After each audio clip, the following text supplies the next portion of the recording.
Selamat datang di podcast spesial kami dengan saya Rina. Kita akan menjelajahi jejak sejarah akuntansi di tanah air kita bersama narasumber yang ahli di bidangnya, yaitu selamat datang Pak Ahmad di podcast spesial kami. Ya, terima kasih telah mengundang saya, Mbak Rina. Ya, saya akan berbagi pengetahuan tentang sejarah akuntansi di Indonesia. Baiklah, kita akan mulai dari sejarah pada masa prakolonial ya Pak Ahmad. Nah, bagaimana dengan sistem keuangan pada masa prakolonial waktu itu Pak Ahmad? Oke.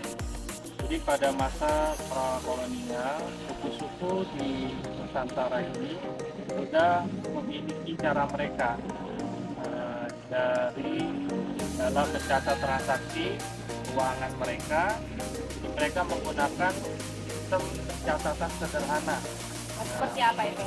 untuk keperluan perdagangan dan juga administrasi. Oh, jadi sebelum seperti sekarang ini mereka tuh awal mulanya kayak pencatatan sederhana gitu ya Pak? Ya, Bagaimana pengaruh perkembangan akuntansi pada masa kolonial oleh Belanda pada saat itu Pak Ahmad? oh, jadi ketika Belanda memperkenalkan sistem akuntansi formal, mereka di Indonesia pada masa penjajahan, mereka membawa standar dan praktik akuntansi. Mereka yang kemudian mempengaruhi perkembangan akuntansi di tanah air. Oh, jadi kayak mereka itu menggunakan sistem yang ada di negara mereka gitu ya, masuk ke negara kita. Nah, jadi berubah lagi tuh sistem akuntansi negara kita ini. Karena kan pada saat itu kita dijajah ya, jadi ya mereka ingin menguasai negara kita gitu. Jadi cara seperti itu. Setelah negara kita merdeka gitu, bagaimana perkembangan akuntansi di negara kita pada saat setelah kita merdeka?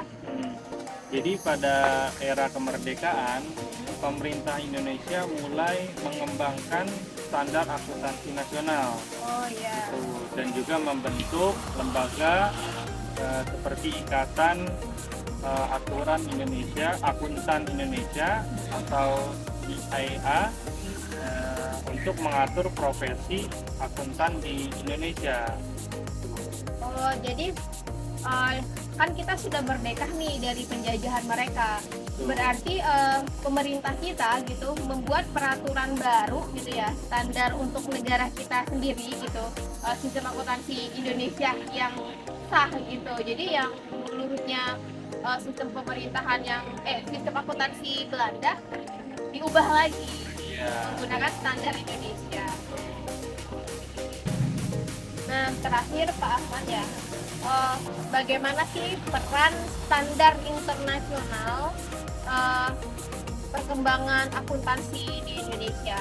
Ya, jadi standar akuntansi internasional itu seperti IFRS, yaitu semakin banyak diadopsi oleh perusahaan itu untuk meningkatkan transparansi dan kualitas pelapor keuangan. Terima kasih Pak atas wawancara berharganya. Itu dia sebagian kecil dari jejak sejarah perjalanan akuntansi di Indonesia yang sudah kita sama-sama dengarkan dengan penjelasan Pak Ahmad barusan ya. Pendengar setia kami, jangan lewatkan episode menarik lainnya di podcast ini. Terima kasih dan sampai jumpa. Bye-bye.